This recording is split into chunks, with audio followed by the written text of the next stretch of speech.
현재 본업인 유튜버에 대해서 이야기를 해볼까요? 네. 구독자가 8만 명이나 되시던데 혹시 시작하게 된 계기가 있으신가요? 사실 제가 회사에서도 계속 자동차 산업의 영역에 있으면서 이런 콘텐츠를 만드는 일을 해왔었는데 그때 좀 아쉬움이 있었어요. 회사에 속해 있다 보니까 표현할 수 있는 방법도 좀 제약이 있었고요. 약간 더 프리스타일로 영상을 만들지 못하는 부분들도 있었어요. 크리에이터라는 이제는 직업을 갖게 됐으니까 더 좀 자유롭게 이 주제를 탐닉해보자 라는 생각으로 회사를 나와서 제 개인 채널을 열었을 때는 좀 더 다양한 시도들을 많이 해보자 라는 생각으로 좀 채널을 개설을 하고 이 자동차라는 키워드를 계속 좀 가져가게 된 것 같아요. 그럼 영상 촬영이나 편집은 서영님이 직접 하시는 건가요? 네, 거의 다 제가 직접 하고 있고 혼자 도저히 스케줄링이 안 될 때도 있어요. 한꺼번에 되게 많은 영상들을 만들어야 될 때가 있는데 그럴 때는 외주를 통해서 영상 제작을 좀 맡길 때도 있긴 합니다. 그러면 영상 촬영하실 때 특별히 신경 쓰시는 부분이 있을까요? 근데 촬영 자체는 제 유튜브 아이템이 자동차이기 때문에 혼자 하기 되게 어려운 경우가 많아요.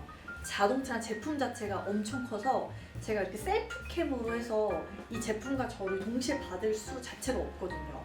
그래서 항상 촬영은 누군가에게 좀 맡겨야 될 때가 많은데 기본적으로는 인물과 전해주고자 하는 아이템이 적절히 안배돼서 영상에 드러나는 걸 추구합니다.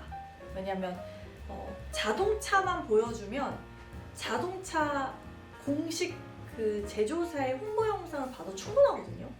근데 제 채널을 보면서 그 자동차를 이해하고 싶은 사람들은 제가 전하고자 하는 말과 뉘앙스 그리고 이 사람의 어떤 노력과 모습, 애티튜드 이런 거를 동시에 보고자 하는 분들이잖아요. 그래서 저도 한 50%는 나와야 되고 그러면서 이 제품을 전해야 하는 그 정보 전달은 또 놓치지 않아야 되기 때문에 항상 그 50대 50으로 중요도를 인물과 제품, 아이템 이걸 딱 이렇게 딱 배합을 맞추려고 노력하는 편이에요.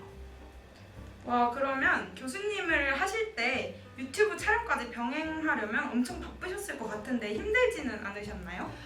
잠을 포기하죠. 그때 수업하면서 이제 촬영하고 이럴 때는 진짜 잠을 거의 못 자고 수업 간 적도 많고 막 그런데 그래도 수업이 끝나고 났을 때 그 보람도 있기 때문에 약간 보완이 됐었던 것 같아요. 그리고 그때 당시에 비타민을 과다 복용했었어요. 조금이라도 이제 정신을 차리려고 그런 사소한 일상의 뭐 자기 관리 팁들도 좀 도움이 됐었던 것 같아요. 저희가 차박사형님 영상을 봤는데 되게 다양한 자동차를 소개하시던데 영상에 나오는 차량은 본인이 직접 섭외하시거나 아니면 협찬으로 촬영하시는 건가요? 둘 다 있어요. 제가 필요할 땐 섭외를 하기도 하고요. 진짜 그 제조사에서 어떤 광고성의 목적으로 저에게 컨택을 해오시는 경우도 있고 또 하나의 조금 특별한 지점은 제가 일전에도 이제 대형 언론사의 기자로 있었기 때문에 당시에 관계를 맺은 분들이 계세요. 그분들이 너무 감사하게도 제가 이렇게 독립해서 제 채널을 열고 운영을 하는 과정에서도 꽤 도움을 많이 주셨어요. 그런 점은 지금도 제가 되게 감사한 포인트이긴 합니다. 그분들과 연락이 닿기 때문에 이렇게 차량 섭외 같은 것이 훨씬 수월해진다고 느낄 때가 많아요.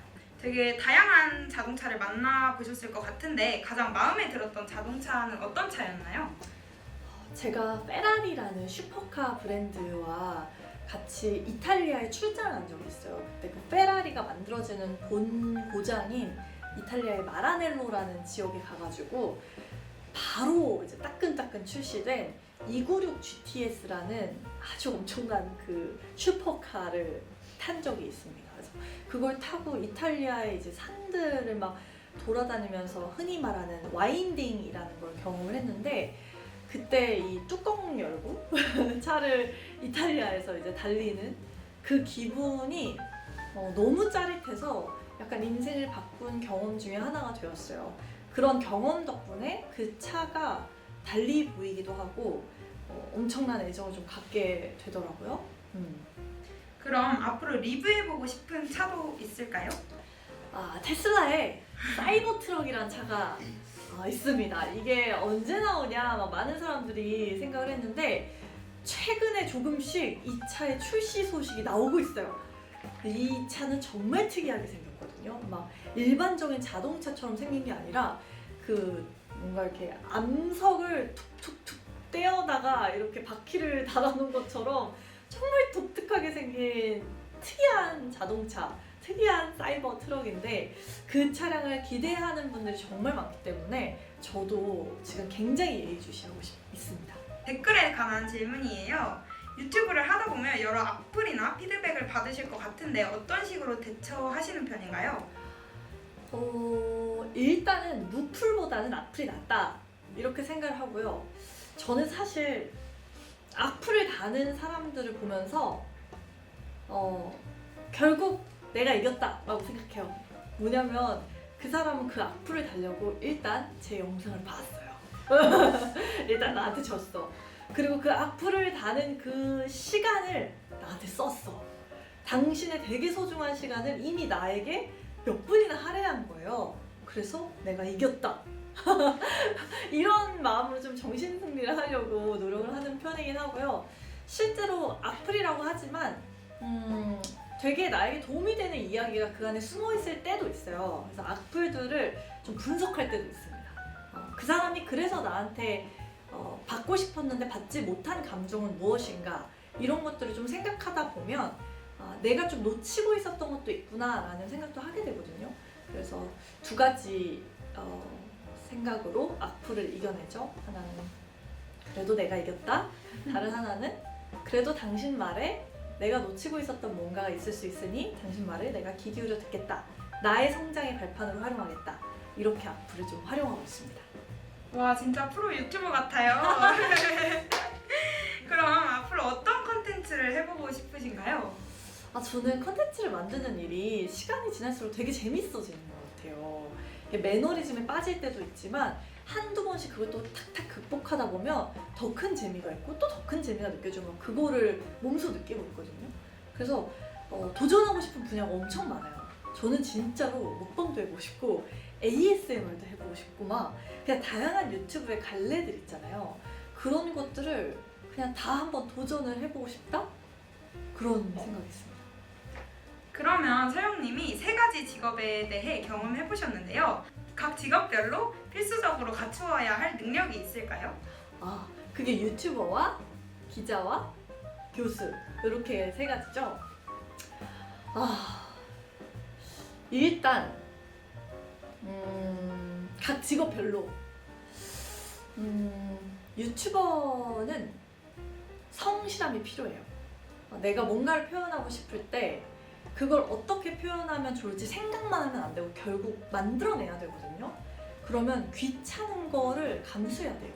생각보다 귀찮은 일이 진짜 많습니다. 막 이거 하나 찍으려고 막 공간 대여해야 돼, 막 뭐 섭외해야 돼, 막 사람한테 연락해야 돼, 막 이런 귀찮은 것들을 내가 극복할 수 있는 열정, 그 실행력이 필수라고 생각하고요. 기자가 되기 위해서 정말 중요한 자질은 되게 많은 사람들과 상황들과 사회적 문제들에 실질적인 관심을 가져야 돼요. 내가 관심이 없으면 뭔가를 남들보다 더 깊게 들어가고 깊게 취재하고 기획하는 게 불가능하거든요. 그러니까 실질적으로 내가 관심 갖는 분야를 정해서 내 목소리를 만들어내는 연습을 좀 하신다면 남과 차별화된 목소리를 내는 언론인이 될 수 있을 거라고 생각합니다. 그리고 교수로서의 자질, 저도 아직 부족한 분야라서 좀 전하기 어렵긴 하지만 내가 말하는 게 100% 정답이 아니라는 겸손함이 있어야 된다고 생각해요. 모든 사람의 삶이 다 동일하진 않잖아요. 그 사람이 겪은 게 비록 본인이 겪은 되게 중요한 자산이고 수업의 핵심일지라도 그게 다른 친구들에게는 상황별로, 시대별로 다를 수 있다는 거.